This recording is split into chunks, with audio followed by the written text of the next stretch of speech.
Hello বন্ধুরা, কেমন আছেন সবাই? সিনে সংক্ষেপে আপনাদেরকে আবারও স্বাগতম।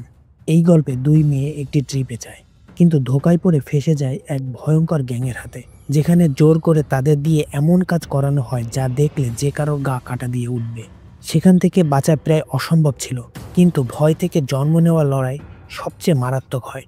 বন্ধুরা, আজ আমরা দেখব এমন এক ভয়ঙ্কর প্রতিশোধের গল্প, যেখানে শিকার হওয়া দুই মেয়ে তাদের জীবনে ঘটে যাওয়া ভয়াবহ অভিজ্ঞতার জবাব দিতে নিজেদেরকে শিকারী বানিয়ে নেয়। গল্পের শুরু দুই কৃষি ছাত্রী কেটি এবং স্লোনকে দিয়ে। তারা নিউ ইয়র্কের একটি ফার্মে তাদের প্র্যাকটিসের জন্য যাচ্ছিল। তারা খুব খুশি ছিল, কারণ তারা প্র্যাকটিসের পাশাপাশি শহর ঘোরার এবং শপিং করার সুযোগ পাবে। কেটির আঙ্কেল জেসন, যিনি পেশায় একজন FBI এজেন্ট, তাদের বাস স্টপে নামিয়ে দেয়। নতুন শহরে এসে কেটি নিজের নাম জো এবং স্লোন নিজের নাম লিসা রাখার সিদ্ধান্ত নেয়।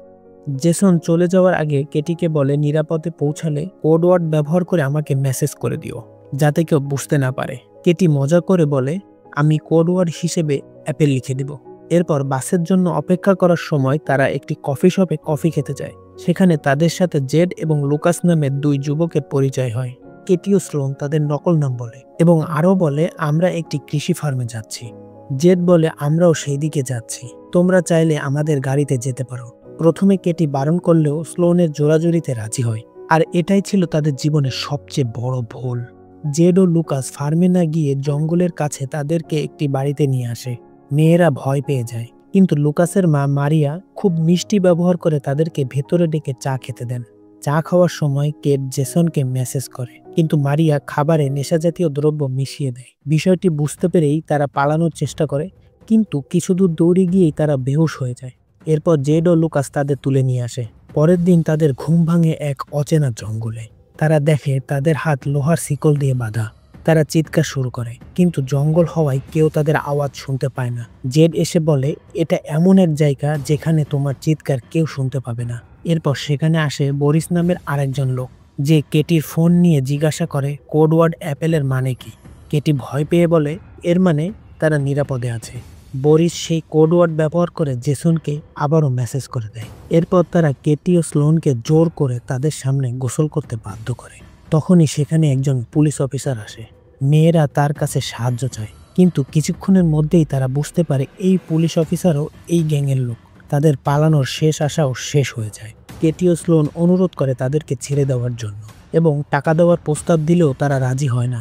এরপর সেই পুলিশ অফিসার কেটির কন্টেনারে ঢোকে এবং জোর করে তার উপর নির্যাতন চালায়। এদিকে জেসন চিন্তায় পড়ে যায়, কারণ কেটি মেসেজে দুইবার অ্যাপেল কোড ব্যবহার করেছে। জেসন নিশ্চিত হয় যে ফোনটি অন্য কেউ ব্যবহার করছে। এরপর জেসন নিউ ইয়র্কের ফার্মে যোগাযোগ করলে জানতে পারে কেটি ও স্লোন সেখানে পৌঁছায়নি। সে বুঝে যায় তারা বিপদে আছে এবং তাদেরকে খোঁজার জন্য বেরিয়ে পড়ে। স্লোনের কন্টেনারে এক নেশাগ্রস্ত লোক যায় এবং তার উপরে চড়াও হয়। সে স্লোনের শরীর জ্বলন্ত সিগারেট দিয়ে পুড়িয়ে দেয় এবং তার উপর নৃশংস নির্যাতন চালায়। আসলে এই গ্যাংটি টাকার জন্য কেটি এবং স্লোনকে দিয়ে জোরপূর্বক অন্যায় কাজ করাচ্ছিল। মেয়েদের দুর্দশা আরও বেড়ে যায় যখন জেড ও লুকাস তাদের মুখে মাস্ক পরিয়ে দেয় এবং মুখোশ পরা এক অচেনা লোককে নিয়ে আসে। সে স্লোনকে বেছে নেয় এবং তাকে নিয়ে কন্টেনারের ভিতরে যায়। কিছুক্ষণ পর যখন ওই লোকটি চলে যায়, তখন কেটি স্লোনের কাছে গিয়ে দেখে স্লোনের অবস্থা খুবই খারাপ। সে যন্ত্রণায় কাতরাচ্ছে। এদিকে জেসন পুলিশ স্টেশনে যায় এবং সেই পুলিশ অফিসারের সাথে দেখা করে। জেসন বলে, আমি একজন FBI এজেন্ট এবং আমার সন্দেহ হচ্ছে কেটি এবং স্লোনকে অপহরণ করা হয়েছে। জেসন কোডওয়ার্ড ব্যবহারের বিষয়টি জানালে অফিসার বরিসকে ফোন করে সব জানিয়ে দেয়। বরিস জেডকে দূরে নিয়ে বলে, এই মেয়ে দুটোকে যত দ্রুত সম্ভব মেরে ফেলতে হবে, নইলে আমরা বিপদে পড়ব। কেটি আড়াল থেকে তাদের সব কথা শুনে ফেলে। পরের দিন কেটি স্লোনকে বলে, ওরা আমাদেরকে মেরে ফেলার পরিকল্পনা করছে। এরপর জেড ও বরিস সেই নেশাগ্রস্ত লোকটিকে মেয়েদের কাছে রেখে যায় এবং বলে, আমরা ফিরে না আসা পর্যন্ত এদের উপর কড়া নজর রাখবে। তারা চলে যেতেই কেটি একটি কৌশল অবলম্বন করে। কেটি সেই লোকটিকে নিজের দিকে আকর্ষিত করতে থাকে এবং সুযোগ বুঝে তার গলায় কামড় বসিয়ে দেয়। লোকটি যন্ত্রণায় কাতরাতে কাতরাতে মাটিতে পড়ে গিয়ে মারা যায়। এরপর তারা দুজন হাতকড়া খুলে দ্রুত সেখান থেকে পালিয়ে যায়। তারা দুজনে ওই পুলিশ অফিসারের গাড়ি চুরি করে পালায়। এরপর তারা একটি মলে যায় এবং সেখান থেকে কুড়াল, হাতুড়ি, টেনিস বল, প্রচুর ব্রেক ও অন্যান্য বিপজ্জনক জিনিস কেনে, কারণ তারা এখন আর পালাচ্ছে না। বরং প্রতিশোধ নেওয়ার প্রস্তুতি নিচ্ছে। কেটি ক্যাশিয়ারের কাছ থেকে বরিসের বাড়ির ঠিকানা জেনে নেয়। এদিকে জেসনও বরিসের গাড়ির ইন্স্যুরেন্স কোম্পানি থেকে তার ঠিকানা জোগাড় করে ফেলে। অন্যদিকে বরিস তার বাড়িতে গান শুনতে শুনতে মজা করছিল। তখনই কেটি ও স্লোন সেখানে পৌঁছায় এবং টেনিস বলে পেরেক ভরে বরিসের মুখে ছুঁড়ে মারে। বরিস অজ্ঞান হয়ে যায়। জ্ঞান ফিরলে সে নিজেকে টেবিলের সাথে বাধা দেখতে পায়। বরিস তাদের টাকা দেওয়ার প্রস্তাব দিলেও তাদের লক্ষ্য ছিল শুধু প্রতিশোধ। বরিস ভয় পেয়ে সেই মুখোশধারী লোকটির ঠিকানা বলে দেয়। এরপর তারা পেরেক ভরা একটি লাঠি বরিসের পেছন থেকে ঢুকিয়ে দেয়। যন্ত্রণায় চিৎকার করতে করতে সে মারা যায়। এই আওয়াজ শুনে জেসন তখন বরিসের বাড়ির ভিতরে প্রবেশ করে। ততক্ষণে কেটি ও স্লোন সেখান থেকে গাড়ি নিয়ে চলে গেছে। জেসন আবার পুলিশ স্টেশনে ফিরে যায় এবং সেই অফিসারের কাছে কেটি ও স্লোনের কথা জিজ্ঞাসা করে। অফিসার তাকে পাত্তা দিচ্ছিল না। তখন জেসন কেটিকে কল করে। তখনই দেখে কেটির ফোনটি সেই অফিসারের কাছে। জেসন সব বুঝে যায়, কিন্তু অফিসারটি তার দিকে বন্দুক তাক করে। অন্যদিকে কেটি ও স্লোন একটি গির্জায় পৌঁছায়, কারণ তারা জানতে পেরেছে সেই মুখোশধারী লোকটি এই চার্চের ফাদার। ফাদার চিনতে পারলেও কেটি পেছন থেকে বেসবল ব্যাট দিয়ে আঘাত করে তাকে অজ্ঞান করে দেয়।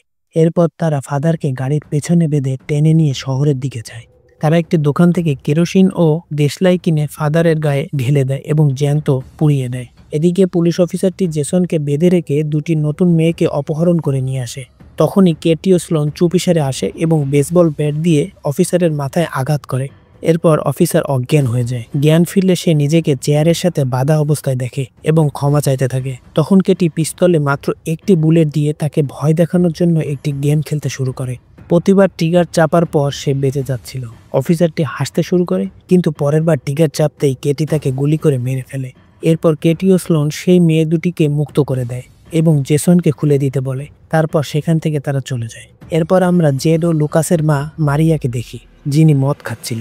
হঠাৎই মারিয়া অজ্ঞান হয়ে পড়ে যায়। জ্ঞান ফিরলে সে নিজেকে বেসমেন্টের চেয়ারে বাঁধা অবস্থায় দেখতে পায় এবং সে দেখে তার সামনে তার ছেলে জেডকেও বেঁধে রাখা হয়েছে। কেটি ও স্লোন মারিয়ার চোখের সামনেই বেসবল ব্যাট দিয়ে জেডকে পিটিয়ে মেরে ফেলে। মারিয়া হাউমাউ করে কাঁদতে থাকে। এরপর তারা মারিয়াকে লুকাসের কাছে নিয়ে যায়। লুকাসের হাতে একটি বেসবল ব্যাট ধরিয়ে দিয়ে বলে সে যেন তার মাকে মারতে মারতে মেরে ফেলে, কিন্তু লুকাস সেটা করে না। ফলে স্লোন তাকে গুলি করে মেরে ফেলে। তারা পিস্তলটি পরিষ্কার করে লুকাসের হাতে রেখে দেয়, যাতে পুলিশ ভাবে মা ছেলে নিজেদের মধ্যে ঝগড়া করে মারা গেছে। মারিয়া ভয়ে কাঁদতে থাকে এবং টাকার প্রস্তাব দেয়। কেটি ও স্লোন হেসে ওঠে, কারণ মারিয়াই ছিল এই সব কিছুর মূল হোতা। সে টাকার জন্য এত মেয়ের জীবন নষ্ট করেছে। এরপর কেটি একটি মেশিন দিয়ে মারিয়ার মাথা শরীর থেকে আলাদা করে দেয়। এর পরের দৃশ্যে আমরা দেখি কয়েকদিন পর জেসন কেটি ও স্লোনের বাড়িতে যায় এবং তাদেরকে নিউ ইয়র্কের ফার্মে নিয়ে যায়। তারা অবশেষে তাদের প্র্যাকটিসের জন্য নিউ ইয়র্ক কৃষি ফার্মে পৌঁছায়। তো বন্ধুরা, কেমন লাগলো আজকের এই অসাধারণ হরর থ্রিলার সিনেমাটি? যদি ভালো লেগে থাকে তাহলে অবশ্যই সিনেমাটি দেখে ফেলুন। কথা হবে পরের ভিডিওতে। আর ভিডিওটি ভালো লাগলে অবশ্যই লাইক, কমেন্ট, শেয়ার এবং সাবস্ক্রাইব করতে ভুলবেন না।